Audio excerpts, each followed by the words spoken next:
There we go, get rid of that. And I'm not sure what's going on with this thing. Oh well. So, good morning again, everybody. Good morning. So in the country where I grew up, there's this thing that I used to watch when I was a kid called Jackanory. It was on, you come home from school, which finished at 4 o'clock in the afternoon, you come home at like 4:30, there'd be Jackanory, which was through the round window or through the square window or through the, which window are we going through today? And you go through the window and you get a story. So Jackanory is like a story. Today is a story of yesterday. So yesterday morning, Beth, my wife, is out of town, which means the dogs, she's out of town for a week on a retreat. And it means the dogs get short-changed while she's gone. They typically get a lot of walks when we're both around, and they probably lose a third of their walks while she's gone. So I knew yesterday was going to be a long day. I had a couple of talks in the afternoon, and then coming here for the movie, early afternoon, movie in the afternoon, and so forth. So I want to make sure the dogs got a really nice walk in the morning. So I took them out nice and early. We're going to go to Stone Mountain. Very busy on a Saturday, but if you go around the back, everybody's walking around the road, so you go around the back and you can walk through the woods, and it's really nice back there. So it's not far from where I live in Clarkston. Got out onto Ponce, which is mostly, it's a 2-lane road. There are stretches in there where it becomes, there's a turning lane, and then the turning lane peters out, and you've got the hatch crossing. So I'm going along this road, and it's one of those, classic southern windy roads from town to town. So I'm going along this road, and come around a corner, and there's just been a turning lane. The turning lane is just petering out, and there's the hatch crossings.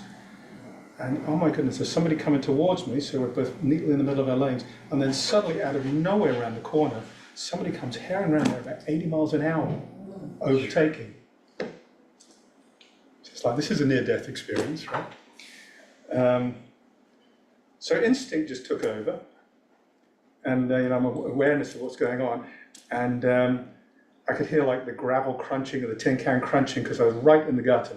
It's one of those really high granite sidewalks, granite curbs. So I know if I hit the curb, I have no idea what I'd do. I was traveling 30 or 40 miles an hour. I have no idea what would happen, but it wouldn't be pretty. I'd probably bounce out and cause even more harm or flip or something nasty. So somewhere or other I was just going on right in the gutter. And at the last minute, this car that was coming, and it sort of instinctively, a glancing blow of the kind I was likely to receive would be probably the best outcome there. But somehow at the last minute, the driver coming the other way did that last little jerk of adjustment, and he got just out of the way, and we must have missed each other by inches. So in the moment after that, sort of settling down, and that was interesting. And a couple of things happened. The most important of which is what came to mind very quickly was dharma. So first of all, it's like, what was going on there? Who was this driver? What was happening? And the story started to spin up. I'm not very good at cars, so I don't remember what the car was, so I could speculate of what the model of car was, and the classic ones you could think of, but I actually don't remember. And the other thing that was actually a gift was it was one of those cars with tinted windows. A growing number of cars with tinted windows. Which I generally don't like, because for 2 reasons. One is Beth's current photography project involves taking a lot of pictures of people in cars, and with tinted windows you can't take pictures of people in cars. But the other one is I find eye contact with people in cars just really useful, just as a practical matter. You can indicate people could go in front of you, you can see each other, and you kind of know you see each other, so that helps the navigation piece. And it makes the whole thing more human. Just being able to see people makes everything just more human. But the tinted windows meant I did not see anything about the driver. So it meant any prejudice that arising, from seeing the person, any prejudice about who that, generic comments about, this young person, this old person, this whatever, those couldn't arise. So the story started to spin up pretty quickly. What came to mind was something out of dharma. The book about dharma. There's only one book that I know about dharma, who is one of the Buddhist saints, just an amazing woman. And there's a story about her when one of her students, she was over in India at the time, and one of her students, who was a Western student, over there spending time, talked about how in this cities she wasn't used to. She wasn't used to keeping a car locked and so forth. And somebody had broken into her car and stolen the radio or something. And Deepa Ma said, "Oh my goodness, how terrible, how terrible. You did," and I can't remember how she said it, but she talked about offering metta. And the woman said, "No. Oh, you didn't offer metta? Oh my goodness." And Deepa Ma just jumped right into offering metta for the person who stole the radio. So that's what I did yesterday without even thinking about it. You know, the story started to spin up, and it's like, oh my goodness. And I just dropped into metta for this person. And it changes everything. It just changes everything. Because I have no idea what suffering's going on there. None at all. The story that spins up is the one of separation. Sorry, what's this person doing? Why don't they know better? Why are they? It's a story of separation, and metta closes that and allows for the not knowing, and it allows for opening into the suffering behind it. And there's the particularity of that suffering.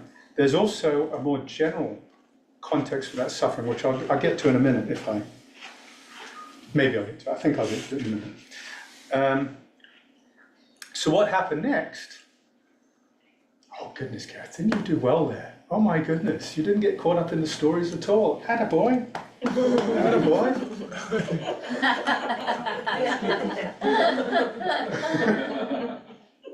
And then, so we got into the park, and oh my goodness, it was heaving. It was only like 8 or 8:30 or something. It was absolutely heaving. The car park, the first car park you go past, which is where everybody goes up that slab of rock, absolutely full. People parked all over the grass in really silly places and kept on going in the roads. You know, there's just like 3 people abreast walking in different directions.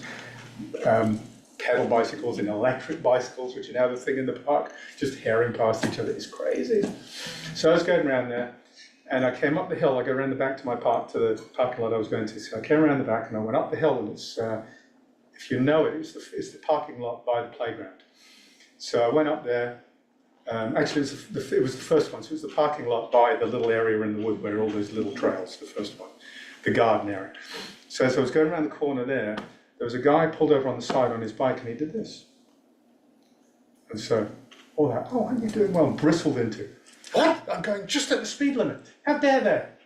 And I looked, I was going 2 miles over the speed limit. So, it's like, but even that doesn't matter. That's the speed limit for a normal day. If somebody's feeling unsafe, they're feeling unsafe. If somebody thinks I'm going too fast, I'm going too fast for the circumstances. Metta, Deepa Ma, metta.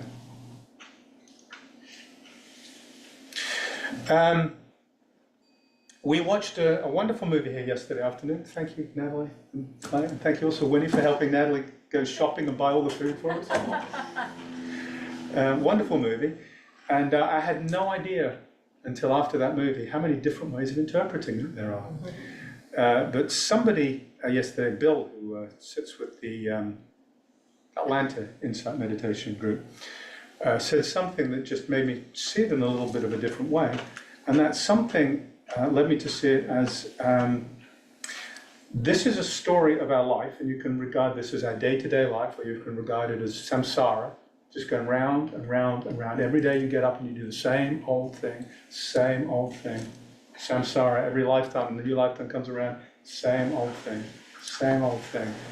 And the thing that broke Bill Murray out of that, and broke the world he was in out of that, was when his heart broke open, when he awoke to compassion.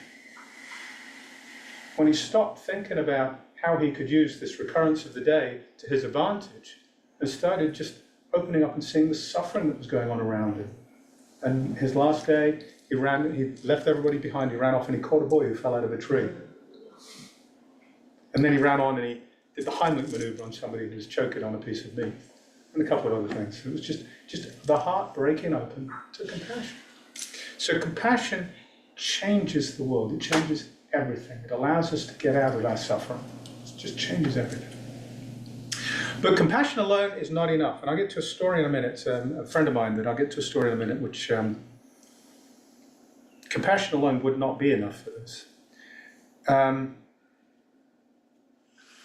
Compassion and wisdom, we need to have the two together. And it's just wonderful to have everybody here who's sitting. Because this sitting practice allows us to settle down.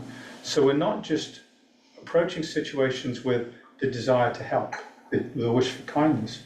We're training ourselves to approach situations with wisdom as well, with clear seeing, with understanding what's really out here, which is not what we think it is. It's absolutely not what we think it is. The Buddhist teaching was that, in very simple terms, Buddha means to wake up. Just like we had dreams last night, we woke up from those and said, oh, thank goodness, that felt real last night. Now I know it was just a dream. Here I am in the real world. Buddha's actual experience, and it's an actual experience, is to wake up from this and realize this is just as illusory. What we see is not real. It's full of our projection. It is our projection. What we see is our projection. Doesn't mean there's nothing there, but it is our projection. And so to train ourselves to see clearly, to see what's really there. I'm reading a commentary right now by D.T. Suzuki on the Lankavatara Sutra, which is a very foundational Mahayana sutra,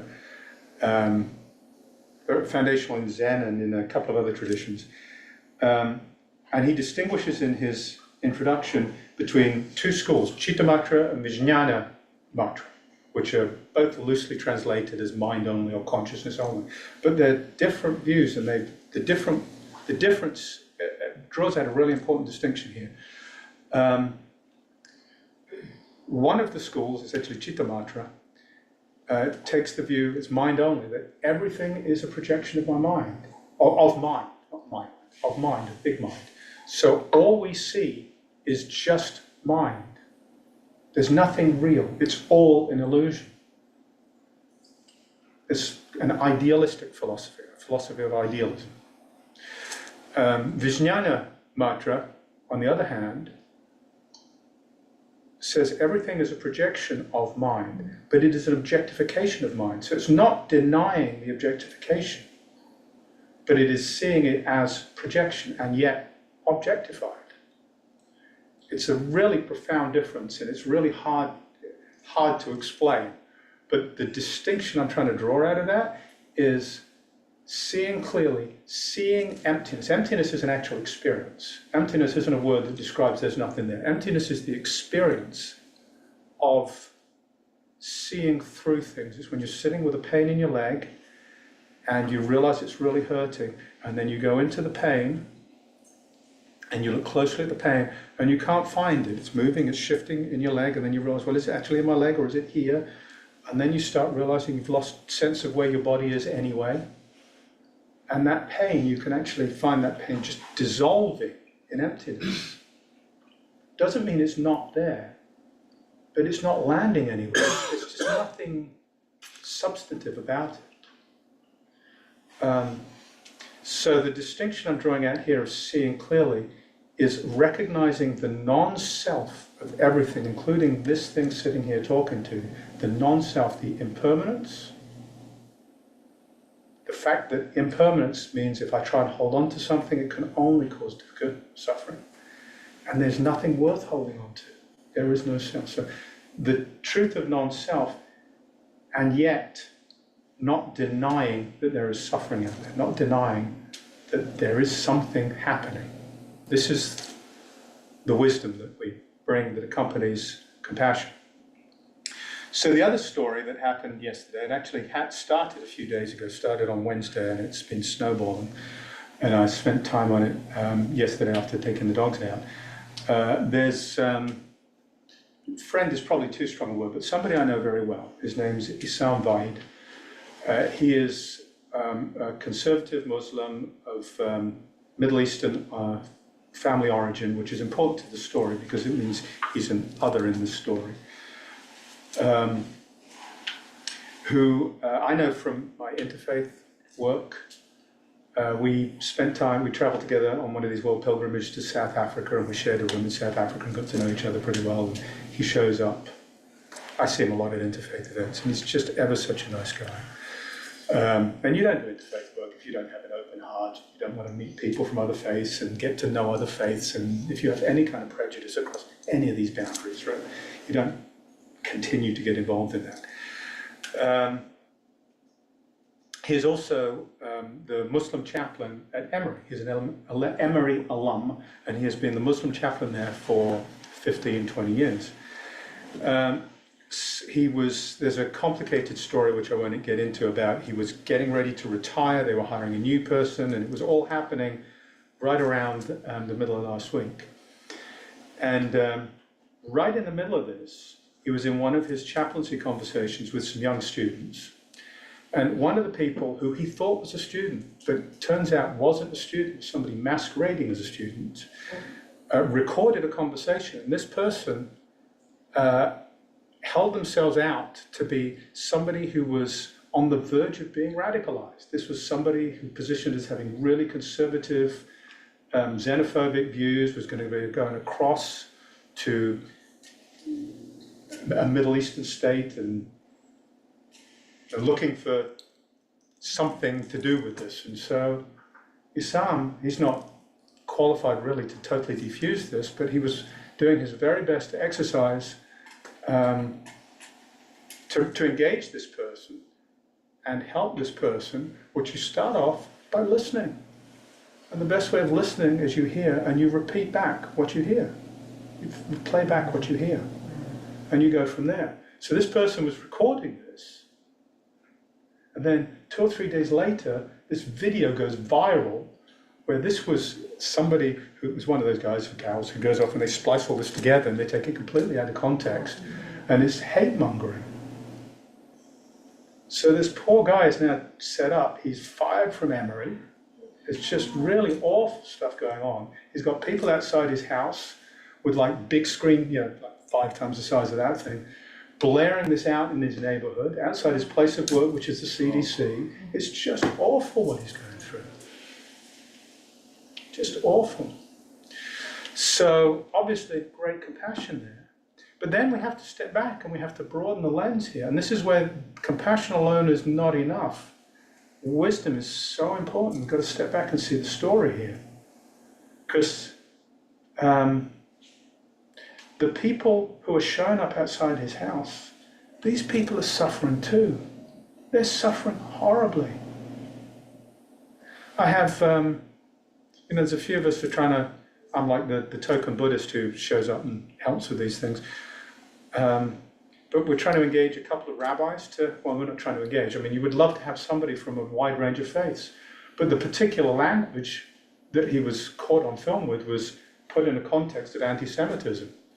So how do you get a rabbi to stand up and defend Isam when you know that members of that rabbi's community will then start doing the same to the rabbi?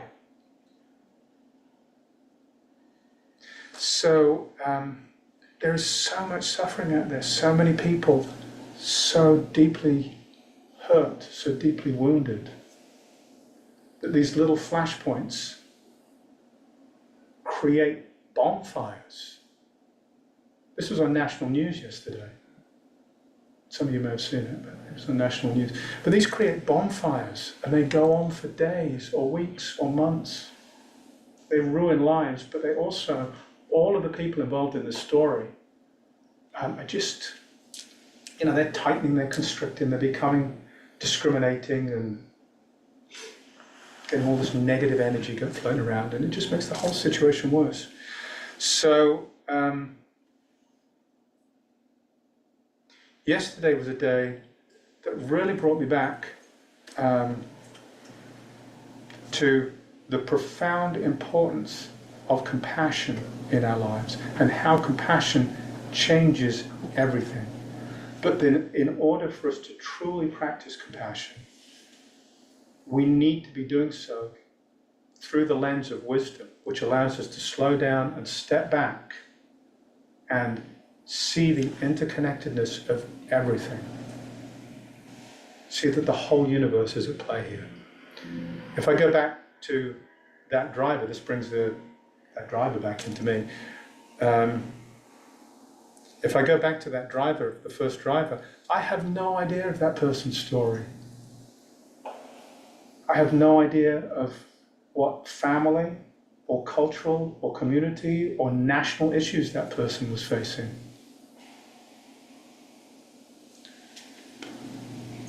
I have no idea of what peer pressure and all the rest. I mean, to do that. So here's another story. Reminds me of coming back from I took a week retreat, personal retreat a while ago, and coming back from the mountains. It was a 4-lane highway, and I was coming up behind a truck and about to overtake it, pickup. And as I approached the truck, there were 2 tags on it. I saw the first one, and I was in my, I don't know why, but I didn't recognise it at first. It said Buck Fiden. Buck Fiden. I had no idea what that meant. And then suddenly the penny dropped. It's like, oh my goodness. And it's just like, what suffering? What suffering to stick that on the back of your truck? How much that person is suffering. Deepama, metta. And as I got closer to overtake it, there was another one, I can't remember it properly. How did it go? What do you think would happen if you touched my truck? Something like that. Try it and see. So much suffering. So much suffering. But again, this is so deeply ingrained. It's deeply ingrained in fabrics of culture, fabrics of society. And we have to be able to see that with wisdom.